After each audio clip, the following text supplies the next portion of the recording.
UNFPA kupitia ufadhili wa serikali ya Finland ilikuwa imefanya kwa mara ya mwanzo utafiti ama assessment ya kutambua ni kwa kiasi gani tatizo la udhalilishaji wa kimtandao ni kubwa hapa Tanzania.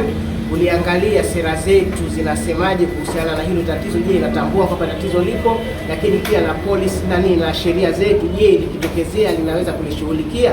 Kwa hivyo cha mwanzo ilikuwa sababu ya mwanzo ni kuwasilisha hiyo, lakini jambo la pili ni kwamba tulitaka tupate mwitikio wa pamoja wa wadau ili uweze kutusaidia kupata kwenye sera nzuri ambazo zitapambana na udhalilishaji wa kijinsia kupitia mtandao. Tuweze kupata kauli za watu wanaoendesha mambo ya teknolojia, makampuni ya simu, makampuni ya teknoloji, kwa wanasaidiaje kuifanya digital space kuwa salama kwa watu wote, lakini pia na kuwasikia wanajamii wenyewe ambao ni waathirika wakubwa matendo hayo, wao wanasemaje kwamba tuchukue jitihada gani za pamoja ili kuweza kupambana na tatizo hili ambalo linajitokeza kwa kasi Tanzania, hasa ukizingatia kwamba kumekuwa na matumizi makubwa ya mitandao kwa sasa. Tumeambiwa kwamba internet penetration ni zaidi ya 85%, watumiaji wamefikia kama zaidi ya 21% karibu. Kwa hivyo kila mara kila mtu ana access na internet, na kwa kufanya hivyo inaongeza hatari ya wanawake, wasichana na hata watoto kuathiriwa na vitendo vya udhalilishaji kupitia mitandao. Utafiti nafikiri kama tukiufuatilia pale tutagundua kwamba zipo sera kwenye sheria. Kwanza ni kwamba sheria zipo, lakini kama zimetawanyika kila mahala. Unakuta TCRA wana sheria kwao, lakini haiendi moja kwa moja kwenye TFGBV. Ukienda kwenye criminal code unakuta kwamba na kwenyewe kuna sheria, lakini haiendi moja kwa moja kwa technology facilitated and based violence. Ni kama tuna vitu vidogo vidogo ambavyo ndivyo vinakusudiwa visaidie kutatua hili tatizo. Ya mtaalamu wetu alituambia kwa ubaya wake ni kwamba ukipata mawakili wajanja wanatumia huo udhaifu wa kukosekana sheria ambayo ina address moja kwa moja hili tatizo kuweza kuwafanya waliodhalilishwa wakose haki yao. Kwa hivyo kimoja kilichogundulikana ni cha pili ni kwamba pia sera zipo, lakini kama nilivyosema ni taasisi ni institution based, kwamba kila taasisi imeweka sera yake ndogo, lakini kwa kuzingatia tu yake.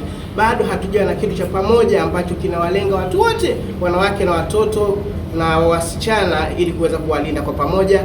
Japo kama mikakati yetu mipya ya kupambana na udhalilishaji wa Tanzania bara VAUC2 na Wazanzibar National VAUC2 vimeanza kushughulikia hili kama tatizo linalojitokeza, lakini ni miongoni mwa mapungufu ambao assessment iliyofanywa iliyagundua kwamba bado kuna gaps kubwa kwenye sera, kwenye sheria na hata kwenye mikakati ya taasisi zetu katika kushughulikia tatizo la udhalilishaji unaosababishwa au unachochewa na mitandao. Jina langu naitwa Robi Samuel.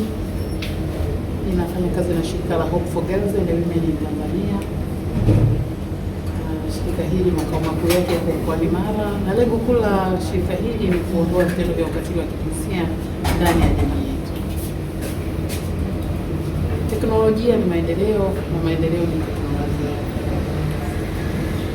Kikubwa ni jinsi gani jamii yetu tunaitumia teknolojia katika maendeleo mbalimbali. Teknolojia hii inapotumika vibaya, hasa katika masuala ya kimtandao, basi husababisha ukatili wa kijinsia na madhara yako makubwa, hasa kwa wanawake, watoto na wasichana kuathirika kisaikolojia, ambapo kupelekea hata wengine kujiua kutokana na jinsi ambavyo teknolojia imetumika kumdhalilisha mtu ama kufanya ukatili wa kimtandao. Kikubwa tunachopaswa kukifanya ni kuelimisha jamii yetu kufahamu ni jinsi gani ya kutumia teknolojia na ni mambo gani muhimu ya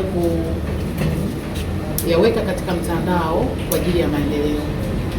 Kuepuka kabisa yale yanayodhalilisha na yale yanayorudisha nyuma maendeleo na kuondoa utu wa mwanamke ama kusababisha ukatili kuendelea ndani ya jamii yetu. Makosa ya ukatili wa kijinsia na jinsia kuanzia mtandao yamekuwa yakiongezeka kadiri ya siku zinavyozidi kuendelea, na hii inasababisha kwa sababu dunia inabadilika na hakuna namna ambayo tunaweza tukazuia jamii kutumia simu au kutumia mitandao ya kijamii au kutumia internet kwa ujumla. Kwa hiyo makosa yanaongezeka, na yanaongezeka kwa sababu kila mmoja anatamani kuwa kwenye dunia na kila mmoja anafanya kile ambacho anataka kwenye mitandao. Kwa hiyo ni jukumu la kila mmoja kuhakikisha kwamba anaweza kuzuia matumizi mabaya ya mitandao matumizi mabaya ya teknolojia hasa kwa watoto, na wahanga wakubwa wa makosa kwa njia ya mtandao hasa ya ukatili wa kijinsia yanalenga sana sana watoto pamoja na wanawake.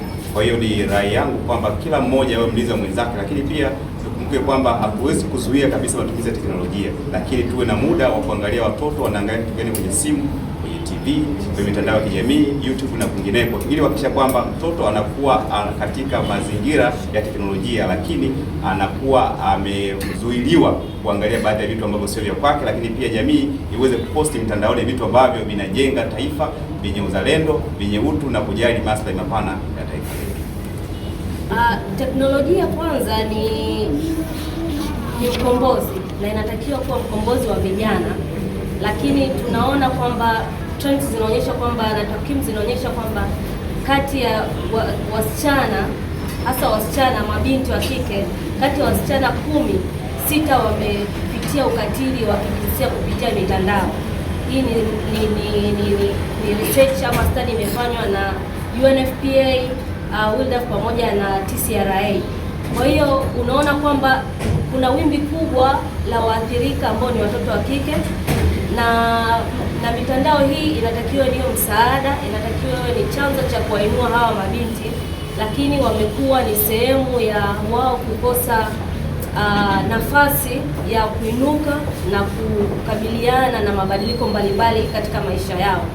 Kwa hiyo sisi kama vijana na hasa vijana ambao tunatokea katika mashirika yanayoongozwa na vijana, tunaungana na serikali, lakini pia mashirika yasiyokuwa ya kiserikali kuhakikisha kwamba tunashirikiana kuona kwamba teknolojia inamuinua binti, teknolojia inakuwa ni chanzo cha maendeleo ya kijana badala kuwa chombo cha unyanyasaji, chombo cha ukatili au kuwa chombo ambacho kitaweza kumrudisha kijana nyuma.